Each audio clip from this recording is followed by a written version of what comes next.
В истории Чечни нельзя не отметить два типа лидеров. Одни призывали народ к оружию, другие стремились уберечь его от бед и потрясений. В далеком прошлом лидерами второго типа были Бибулат Таймиев и Кунт Хаджи Кишиев. Таким же лидером в свое время был и Муслим Гайрбеков. Уникальная личность, государственный деятель, человек с большой буквы, который соответствовал всем нравственным критериям, выработанным его народом. Таким помнят его современники. А живая память народа воздвигла ему памятник, над которым не властно время. Родился Муслим Гайрбеков в декабре 1913 года между селами Кулары и Валерик под грушевым деревом, которое считается у чеченцев священным. Трудности начались еще в раннем детстве. В 8 лет он стал полусиротой. С ранних лет у Муслима проявилась тяга к знаниям. В его родном селе Валерик школы не было. Он учился в соседнем Серноводске. Каждый день пешком ходил на занятия. Чтобы обувь не износилась, всю долгую дорогу шел босиком, обувался лишь дойдя до школы. Поступить на рабфак было его заветной мечтой, но в это учебное заведение принимали лишь с 15 лет. Тогда Муслим сделал себе в сельсовете справку, приписав недостающие 2 года. Отсюда и разночтение в его возрасте. Официально в документах у него значится годом рождения 1911. Несмотря на то, что он был младше своих одноклассников, учился Муслим лучше всех. Неудивительно, что сразу же по окончании рабфака его оставили в качестве преподавателя. А в 21 год, на самом деле 19, Гайрбеков становится директором рабфака. С тех пор для молодого человека началась ответственная и не по летам работа. Вскоре Гайрбекова назначают на должность наркома просвещения. Приступив к этой должности, он понимал, что надо создавать новую интеллигенцию, ряды которой заметно поредели в результате массовых репрессий. Он знал, что это не делается одним днем. Благодаря его настойчивым просьбам из Центра по распределению в чечено-ингушские села стали присылать учителей. В Чечено-ингушском пединституте стали появляться первые студенты из числа чеченцев-ингушей. Наиболее способных молодых людей стали посылать в престижные столичные вузы. Именно благодаря его усилиям был проведен набор в первую чечено-ингушскую театральную студию для обучения в ГИТИСе имени Луначарского в Москве. Но всем этим планам и начинаниям положила конец война. Гайрбеков в это время занимал пост заместителя председателя Совета народных комиссаров Чечено-Ингушской АССР. Он подает в военкомат заявление с просьбой отправить его на фронт. Его назначают комиссаром Чечено-Ингушской Кавказской дивизии, но до фронта дело не дошло. Гайрбекова срочно отзывают в Грозный, считая, что больше пользы он принесет на должности второго секретаря обкома. Пришлось подчиниться партийной дисциплине, которая в условиях военного времени была строгой. 1944 год, год депортации чеченцев, начал новый этап в общественной деятельности Гайрбекова.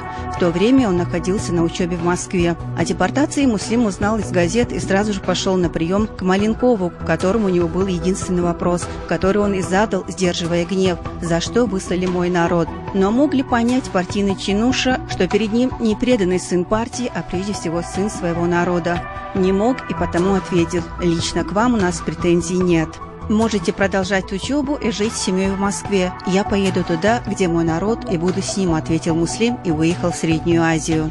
В первые же дни своего пребывания на чужой земле он делал все, что было в его силах, чтобы хоть как-то облегчить участь своих соотечественников. Он всегда подчеркивал: «Нас мало, и мы должны дорожить друг другом».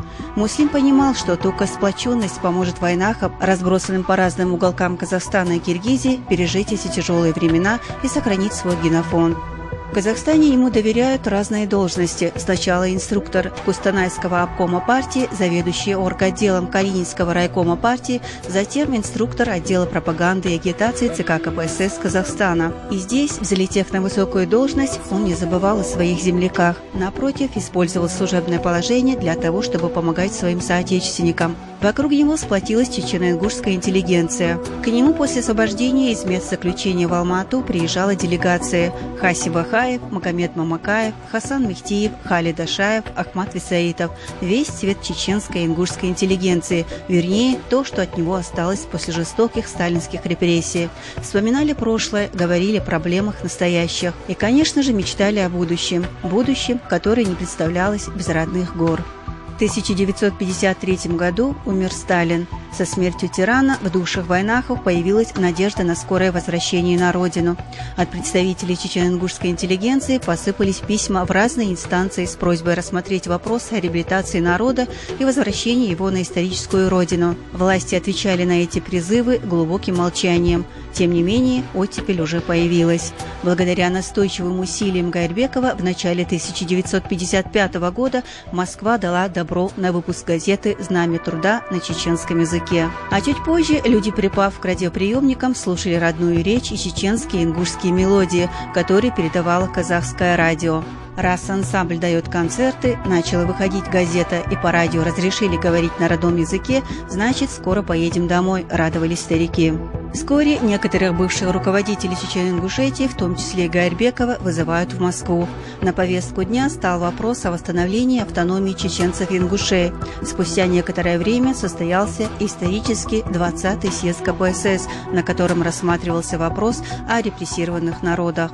Руководство КПСС настаивало на создании автономии чеченцев и ингушей на территории Казахстана. Гайрбеков решительно выступал против такого варианта решения вопроса. Мало кому известно о том, что именно благодаря его жесткой и бескомпромиссной позиции на съезде и было позже принято решение о восстановлении автономии на исторической родине. По возвращению в Чечено-Ингушетию Гайрбекова назначают председателем комитета по восстановлению автономии. Можно сказать, без преувеличения, что своим быстрым и успешным восстановлением республика обязана тому, что председателем оргкомитета по восстановлению Чечено-Ингушской АССР в 1956 году, а затем и председателем Совета министров республики был именно Муслим Гайрбеков.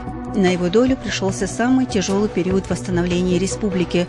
В мировой истории не было случая, когда народ спустя 13 лет возвращался на свою территорию и вынужден был все начинать заново, восстанавливать дома, экономику, культуру. 300 тысяч возвращенцев, 300 тысяч проблем. Каждого надо было обеспечить жильем, работой. Измученные 13-летней ссылкой люди возвращались к родным очагам, разграбленным, разрушенным, а порой и оскверненным. Восстановление справедливости тоже происходило на фоне яростного сопротивления явных и тайных сталинистов, которые все еще держали в структурах власти. Так, секретарь обкома КПСС Яковлев открыто заявлял о том, что восстановление государственности чеченцев и ингушей является политической ошибкой и пытался всячески противодействовать этому процессу. Гайрбеков не успокоился, пока не добился от Москвы снятия этого человека с должности секретаря обкома КПСС. Мало кто знает о том, что крупнейшие заводы, фабрики, больницы, школы, театры, аэропорт, цирк, построенный в республике, это плод невероятных усилий Муслима Гайрбекова. Положив в портфель бутылку кефира и булочку, чтобы где-нибудь наспех перекусить, он обивал пороги Совета министров СССР, чтобы получить разрешение и кредиты на строительство в республике жизненно важных объектов. Занимаясь насущными проблемами, он не забывал и о духовном возрождении народа. Он говорил, что нефть, добываемая в республике, и зерно, выращиваемое на ее полях, уходят, а культура и искусство народа остаются навсегда.